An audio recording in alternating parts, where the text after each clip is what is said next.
नमस्कार दोस्तों मैं राहुल अचलेश गुप्ता एक बार फिर से स्वागत करता हूं आपका एक्टिंग विद राग में।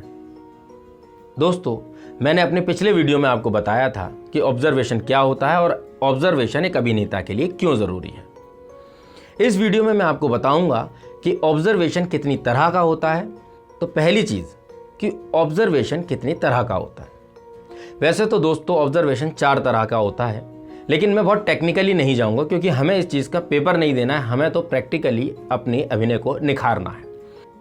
2 तरह के ऑब्जर्वेशंस होते हैं। पहला, नॉन लिविंग थिंग ऑब्जर्वेशन, या इसको कह सकते हैं ऑब्जेक्ट ऑब्जर्वेशन। ये ऑब्जेक्ट ऑब्जर्वेशन क्या है और कैसे होता है और ये क्यों ज़रूरी है। ऑब्जेक्ट ऑब्जर्वेशन, जब आप स्टेज पर या फिल्मों में या कैमरा के आगे एक्टिंग कर रहे होते हैं और आपके पास आपके संवाद खत्म हो जाते हैं, यानी कि डायलॉग्स खत्म हो जाते हैं, उस समय आप स्टेज की प्रॉपर्टीज़ के साथ या सेट की प्रॉपर्टीज़ के साथ किस तरीके से खेलते हैं या एक्टिंग करते हैं, अभिनय करते हैं, ये इस चीज़ में आपकी मदद करता है।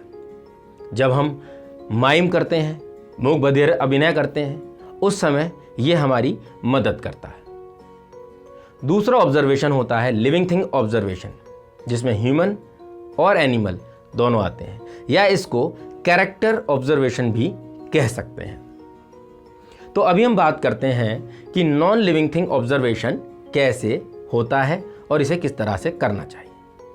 ऑब्जर्वेशन करने के लिए हमें हमारे सारे सेंस ऑर्गन्स को, जो हमारे 5 सेंस ऑर्गन्स होते हैं, उनको पॉलिश कर लेना चाहिए।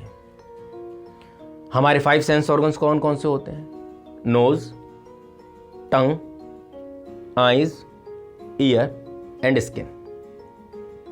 हमें इन 5 सेंस ऑर्गन्स को प्रॉपरली पॉलिश कर देना चाहिए। उसके बाद हम बहुत अच्छी तरीके से चीज़ों को ऑब्जर्व कर पाएंगे। मैं अपनी आगे आने वाली वीडियो में आपको बताऊंगा कि इन 5 सेंस ऑर्गन्स को किस तरह से हम और ज़्यादा पॉलिश कर सकते हैं, इनकी उपयोगिता को बढ़ा सकते हैं।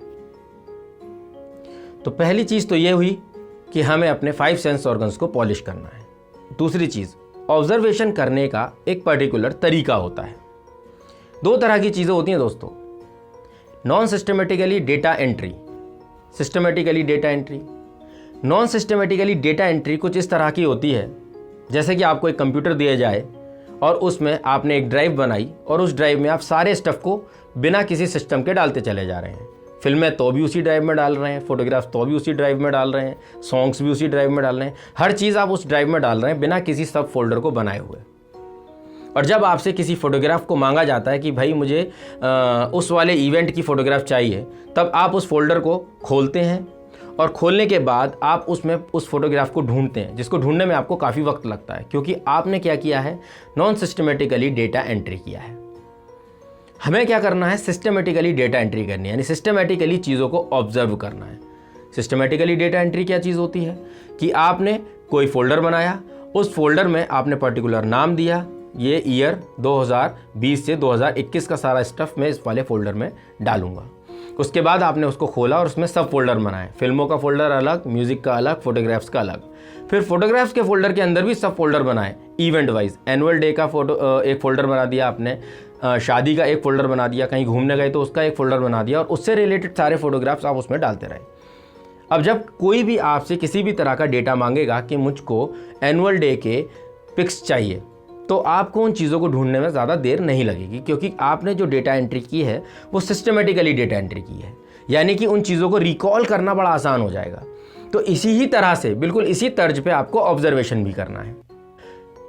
तो दोस्तों, आज की इस वीडियो में बस इतना ही। अगले वीडियो में मैं आपको बताऊंगा ऑब्जर्वेशन को कैसे किया जाता है। तो दोस्तों, मिलते हैं अगले वीडियो में, तब तक के लिए नमस्कार।